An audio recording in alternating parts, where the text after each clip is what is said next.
L'histoire commence avec deux bérets verts qui interrogent un suspect sur l'endroit où se trouvent des otages. Une attaque se prépare, mais l'interrogateur Burton décide de rester sur place pour obtenir des réponses. Burton en a assez et tire une balle dans la tête de l'homme, le tuant, mais l'homme rit. Lorsque Burton retire sa cagoule, il est choqué de voir son propre visage. Il s'agit en fait d'un rêve et Burton, devenu sans abri, se réveille sur un banc public. Il se rend aux toilettes voisines pour se laver, en regardant ses cicatrices de guerre. Il dépose ensuite des fleurs sur la tombe de son père et le salue fièrement. Nous voyons ensuite le chef de la mafia, Gorham, s'arrêter devant la cachette de son gang. Ces hommes ont kidnappé des filles pour les utiliser dans leur réseau de trafiquants, mais Gorham n'est pas impressionné par leur apparence et ordonne à ses hommes de les nettoyer avant de les emmener dans son club. Ensuite, les hommes de Gorham capturent un rival qui n'a pas cessé de faire des affaires sur le territoire de Gorham. Gorham lui ordonne de quitter sa ville, mais l'homme se contente de traiter Gorham de vieillard. Malgré l'insulte, Gorham le laisse en vie pour envoyer un message à ses amis, s'il le croise à nouveau, il les tuera tous. Pendant ce temps, Burton est rejoint par Carvey, le compagnon de son père, qui lui a manqué lors de leur rencontre. Carvey a entendu parler des conditions de vie de Burton et lui offre une chambre, de la nourriture et des vêtements, car il veut aider Burton à se remettre sur pied. Burton se nettoie et se rend avec Carvey dans un pub local. Ils y rencontrent d'autres anciens soldats qui parlent des difficultés de la guerre et de leur vie après la guerre. Burton reste à l'écart et un autre soldat, Peck, explique qu'ils n'ont pas l'intention de laisser leurs camarades derrière eux, y compris Burton. Burton finit par raconter les cauchemars qu'il a faits et à quel point ils lui semblent réels. Il n'a jamais eu une vie très paisible, puisqu'il s'est engagé très jeune dans l'armée, et les horreurs auxquelles il a dû faire face et participer l'ont vraiment marqué. Lorsque tous les bons souvenirs se sont estompés, seuls les mauvais ont refait surface et l'ont conduit sur un chemin sombre. Après la réunion, Burton remercie Carvey de l'avoir invité. Carvey lui laisse les clés de la maison car il doit aller aider sa fille. Carvey se rend ensuite dans un pub tenu par Savo, où le dormant l'arrête. Il tente d'insulter Carvey, mais ce dernier le frappe à la gorge, l'assommant. Il entre à l'intérieur où Savo est surpris de voir le vieil homme, mais Carvey lui dit qu'il a montré sa carte d'identité au videur. Il s'avère que le gang a intimidé la fille de Carvey, qui est une conseillère locale, et Carvey lui demande poliment d'arrêter.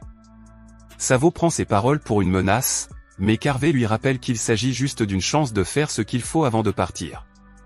Les hommes contactent Gorham et lui parlent du vieil homme. Plus tard, Carvey se promène dans le parc lorsqu'il se rend compte qu'il est suivi. Il se retrouve bientôt encerclé par Savo et ses hommes. Carvey résiste et renverse un homme avant qu'ils ne se jettent tous sur lui et le battent brutalement dans la rue. La fille de Carvey arrive à l'appartement et est surprise par Burton. Elle demande à voir son père, qui n'est pas rentré hier soir, et apprend qu'il aurait dû être avec elle. Judy reconnaît le nom de Burton car leur père était dans la même unité. Elle s'inquiète pour son père et tente, en vain, de le contacter. Elle est de retour chez elle lorsque les inspecteurs Moore et Collins arrivent et lui annoncent la terrible nouvelle. Burton est réveillé par un coup de téléphone de Judy, qui l'informe que Carvey a été retrouvé mort. Lors des funérailles, tous les anciens soldats rendent hommage à Carvey et promettent d'être là pour Judy.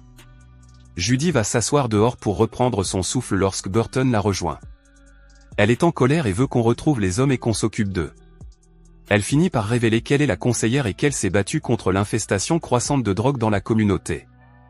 Mais à cause de cela, elle a commencé à recevoir des menaces de mort. Elle parle à Burton de Gorham, qui étend son territoire et menace d'envahir la ville. Burton retourne au pub où Peck, Woody et Harris discutent. Il leur dit qu'ils ont une chance de mettre la main sur les assassins de Carvey et raconte la situation avec Judy et la bande de Gorham. Burton est déterminé à venger Carvey, car c'était un homme bon, et la police ne donne pas suite à l'affaire. Woody et Peck décident de se joindre à Burton, et Harris décide de les rejoindre. Les deux hommes conviennent de se rencontrer demain pour vérifier les armes en leur possession. Gorham est dans son bureau lorsqu'il reçoit la visite de Collins et Moore. Ils veulent qu'il les accompagne au poste de police, mais Gorham refuse car il sait de quoi il s'agit, prétextant que la mort du vieil homme lui brise le cœur. Il lui demande où il se trouvait la nuit du meurtre, mais Gorham affirme qu'il était avec ses hommes en train de jouer aux cartes et qu'il y a des images qui le prouvent. Les flics décident alors de partir, mais Moore lui demande d'envoyer les témoins et les images qu'il prétend avoir. Burton se rend à l'appartement et est presque ému en regardant une photo de Carvey. Le lendemain, tous les hommes se réunissent. Burton a apporté 2 Glock et une grenade flash, tandis que Peck a apporté un vieux pistolet. Woody, quant à lui, a apporté des cisailles de jardin, un moulinet de pêche et une arbalète. Harris veut être le dernier et apporte une vraie grenade et une claymore. Burton rappelle à nouveau aux hommes qu'ils peuvent se retirer à tout moment, mais les hommes sont à l'intérieur et Harris veut vraiment faire exploser quelque chose. Les hommes commencent à surveiller l'endroit où se trouve le gang et assistent à un échange. Ils suivent le courrier en ville, le voient s'arrêter devant le club et soupçonnent Carvey de s'y être rendu.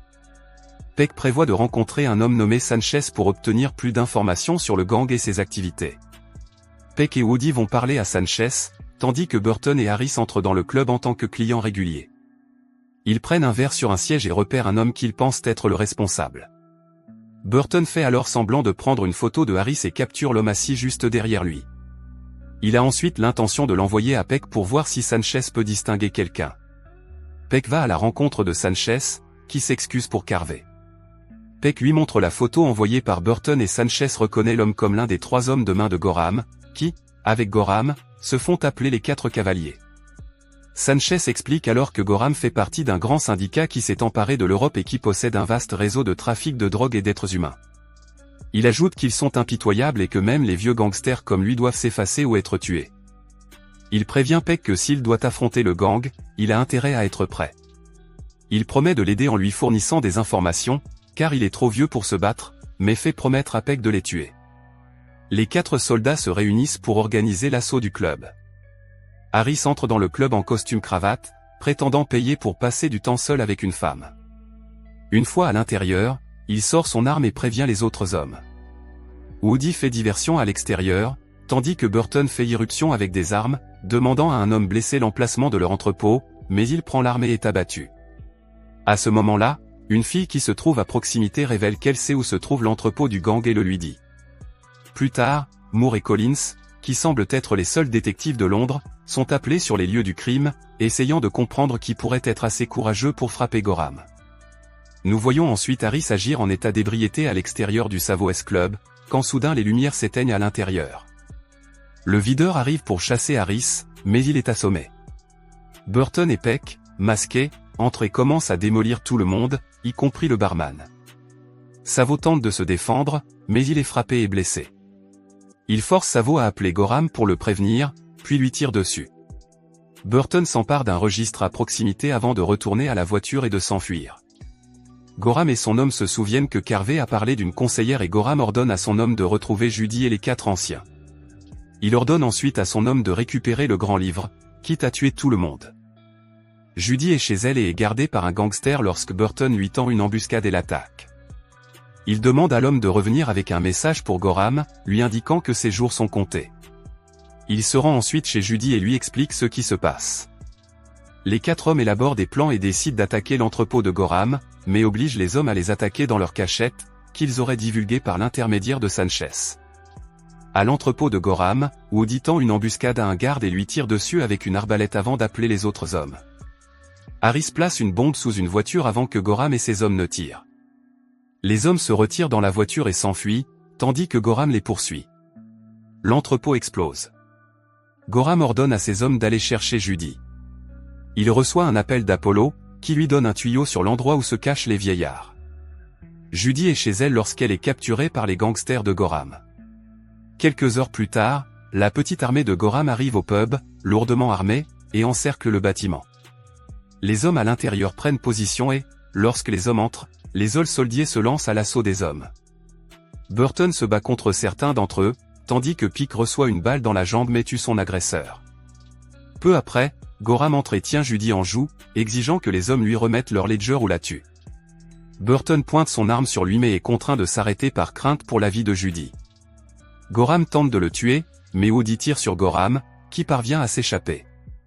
Burton part à la recherche de Gorham, mais il tombe dans une embuscade et est attaqué. Gorham est accompagné d'un autre de ses hommes et tous deux attaquent Burton. Burton a du mal à se défendre jusqu'à ce que Judy intervienne pour l'aider. Elle parvient à s'échapper et l'homme la poursuit, mais Woody le tue avec le moulinet de pêche. Sans aide, Burton tue facilement Gorham en lui brisant le cou. Moore et Collins arrivent au pub et voient les 4 hommes assis en train de boire, jurant qu'ils allaient appeler la police. Les hommes expliquent que des étrangers armés se sont introduits dans leur pub et ont été forcés de les tuer tous. D'une manière ou d'une autre, l'un des hommes a laissé tomber tout un registre, qu'il a remis aux policiers, qui se sont contentés de suivre les excuses des hommes. Quelques jours plus tard, les hommes, ainsi que Judy et Moore, se réunissent pour porter un toast à Carvey.